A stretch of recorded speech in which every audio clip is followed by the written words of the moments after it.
कराची के हर मकता फ़िक्र के लोग जो हैं आज इस पंडाल के नीचे जमा हुए और शोहदा करबला को सलाम पेश करने आए। और आज हमने जो हलीम की जो रवायत है हमारी हर साल की तरह, आज इसको हमने बरकरार रखा।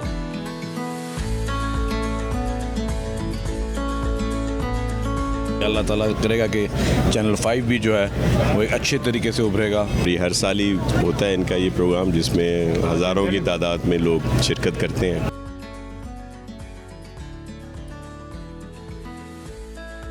और ये सब के सब मैं समझता हूँ कि जो खालिद अराई की कैरिस्मेटिक पर्सनैलिटी है उसकी बदौलत मुमकिन हो पाया है। पिछले 15 साल से माशाल्लाह ये हलीम का एहतमाम करते हैं। बहुत ज़बरदस्त ख़ानदानी हलीम मैंने इनको बोला। वैसे तो हमारी पुरानी जान पहचान है, लेकिन पिछले 2-3 सालों से माशाल्लाह हमारी काफ़ी दोस्ती है, मैं ये कह सकूँगा। अभी 5 न्यूज़ की जो टीम है, जो ओनर्स हैं, जो मैनेजमेंट है, सब बड़े अच्छे लगे और बड़ी नेक और अच्छी उम्मीद है हमें उनसे। तो गैदरिंग की है, शहरियों को एक जगह मिलाया है, बहुत अच्छी दावत की है।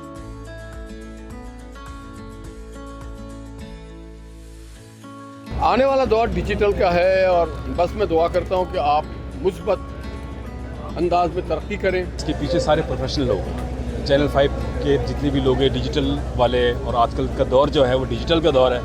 ये इजाफा एक खुश आइंद इजाफा है। डिजिटल नई मैनेजमेंट के साथ बहुत ही ज़बरदस्त तरीके से काम शुरू कर रहा है। बहुत बहुत मुबारकबाद, अल्लाह आपको इसका अजर दे और आपको दिन दूनी रात चौगनी तरक्की दे। जो चैनल 5 की डिजिटल टीम है, जो प्रोफेशनल तरीके से आए हैं, तो मैं ये बहुत ज़्यादा उम्मीद कर रहा हूँ कि वो उन सारी चीज़ों पर बात करेंगे जिनमें उमूमन हमारे जो पहले से डिजिटल प्लेटफॉर्म मौजूद है चैनल्स के, वहाँ बात नहीं होती।